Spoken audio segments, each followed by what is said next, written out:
Uztaisam papīram sāpīgi. Un vēl vienu reizi. Un vēlreiz uztaisam sāpīgi. Un tagad vēl vienu reizi uztaisam sāpīgi papīram. Un vēl sāpīgāk uztaisam papīram. Un tagad atvainojamies. Pasaki piedot. Un vēlreiz piedot.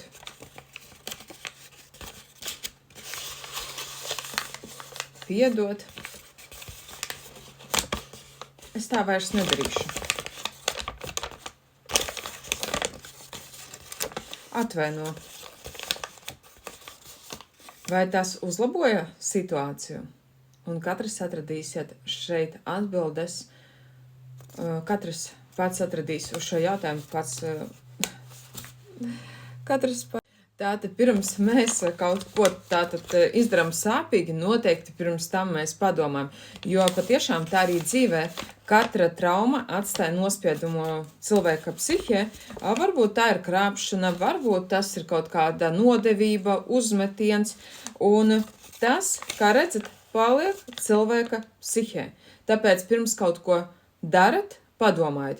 Un ja tev ir tāda lieta, ka tu nespēji tik galā, ka tevi kādreiz kāds ir nodevis, kāds ir kaut ko sliktu tev izdarījis, un tu vairs nespēji uzticēties cilvēkiem, ne vīriešiem, ne sievietēm, tad noteikti vari ienākt manā mājaslapā, paskatīties webināru Laimīgas attiecības, un ja tev ir dziļā problēma tieši ar piedošanu, ka tu saproti ar prātu, jā, man vajag piedot, lai varētu iet tālāk dzīvē, bet tu nevari iekšēji cilvēkam piedot.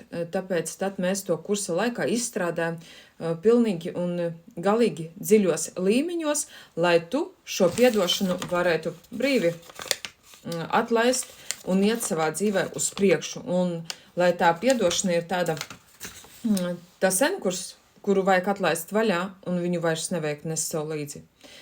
To mēs izdarīsim kursā Laimīgas attiecības. Noskatieties noteikti bezmaksas webināru par laimīgām attiecībām, tas ir absolūti bez maksas. Un noteikti skatieties arī vēl visus pārējos video, kas ir šajā kanālā.